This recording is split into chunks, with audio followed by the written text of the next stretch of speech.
I'm Justin Massengill from PlayStation Blog, and I'm joined by Zach Wood from Sony Santa Monica. How's it going, man? It's going great. How are you doing? Fantastic. How's E3 going for you? It's really good. I think shows like this are awesome, especially for a game like Hohokum, because it's really a game that's kind of hard to describe. So just the fact that people can walk up, play it, and really get a sense for what the game is really great. And it's fun to watch people play. It's awesome. Yeah. So yeah, we are here talking about Hohokum, which is on the show floor. If you're here, check it out.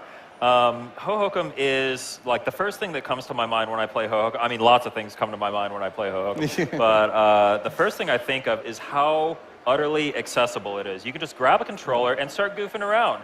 I mean, is that what you guys are going for, putting this game together? Exactly. That's kind of the idea. It's like, especially being here, watching people play, they pick up a controller and like, okay, what do I do? And it's like, you're doing it. It's great. Like anything that you're doing in this world is totally fine. It's meant to be relaxing and just really enjoyable. It's stress-free. Yeah, you just kind of get lost in it, Yeah, stress-free is a good way to describe it. I'm looking forward to vegging out for hours. I'm probably going to find myself like, I'm going to wake from a comatose state like 3 days later. Oh, what happened? But I guess that there actually are game elements to Hohokum, as deceivingly like out there and abstract as it is. This is still a game, right? There's a lot of game, and I think people will be really surprised because I keep an eye on what people are saying on Twitter and on forums or whatever, and I think people, when they look at it or they see video, they sort of see it as maybe more like a toy. But I think people will be very surprised at how much like game there really is. Yeah, there's actually like a boss battle type thing happening. Yeah, we actually have that. We're showing that here. It's sort of a Hohokum version of a boss battle. Yeah. Which is challenging, but it's also still like really chilled out and non-stressful. And there's a lot of that in the game. There are definitely areas that are challenging, but just mostly just fun, having a good time. Cool. Tell us about the level that we're seeing right here. Yeah, so this is the Forest Plateau, and shout out to Hector Sanchez, who's one of our producers that's back there playing it. Thanks to Hector. So, yeah, this is the Forest Plateau. This is sort of under the plateau, and these characters here are gibbos. And what he's done is he's pollinated this tree. It's a lamb fruit tree, and the gibbos will sort of jump down and collect the fruit. Got it. So he can kind of transport them around.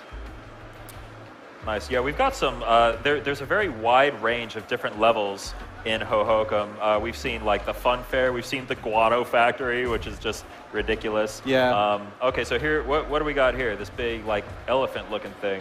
Yeah, this is these are kind of like the safari folk for the Forest Plateau, and they've got a gibbo that's captured, and so your goal here is to kind of rescue the gibbo. But yeah, it's like all of the worlds are very, very different. Obviously, there's an art style. Richard Hogg is the art director, and all of this art is hand-drawn by Richard.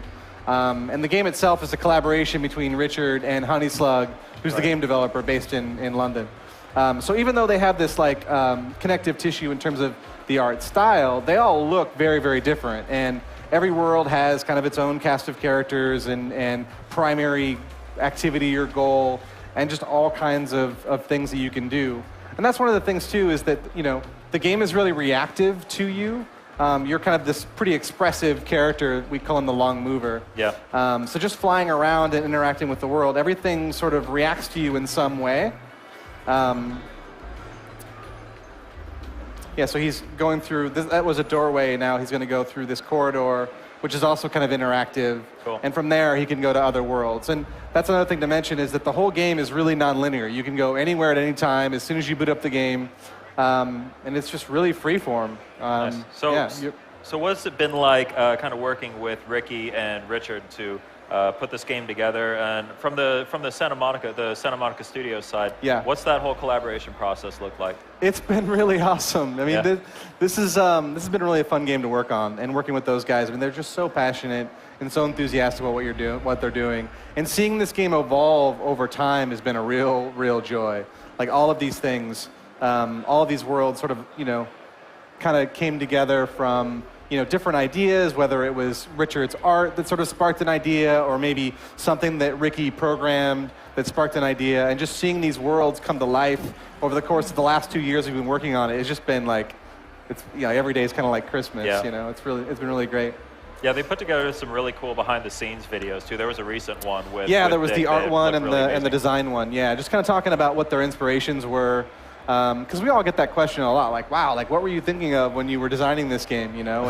And where did the art come from? So those videos kind of take a dive into, you know, kind of the early thought process, you know. Yeah.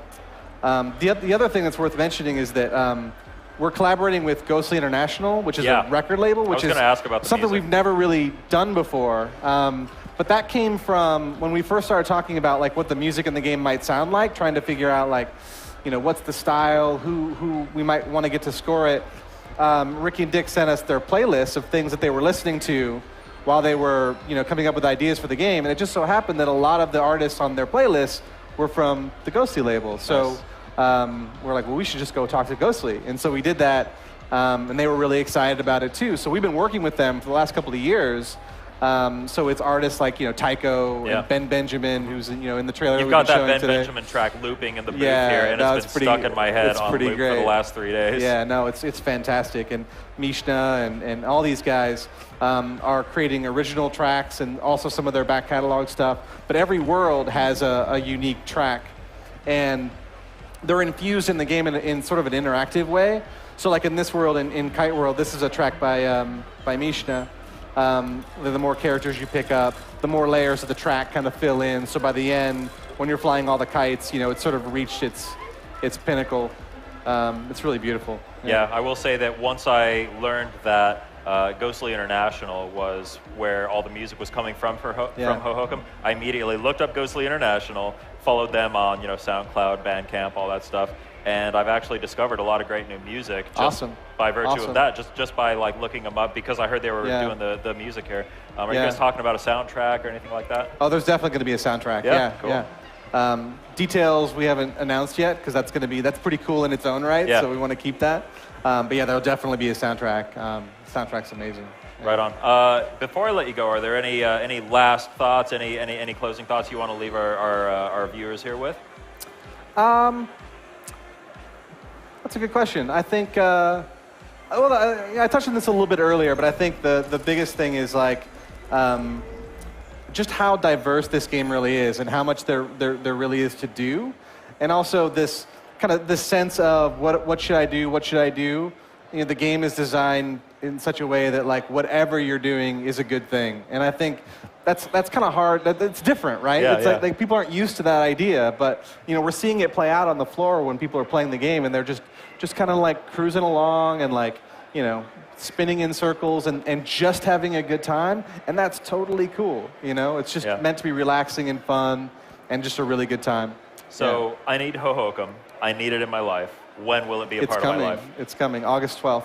August 12th. What platforms? It's PS4, PS3, and PS Vita, and it's cross-buy. Oh, yeah, so you awesome. Buy it once, get it on all three. Missing, I know. So that's Hohokum. It's coming to PlayStation 4, PlayStation 3, PS Vita.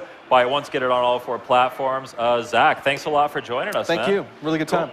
So. PlayStation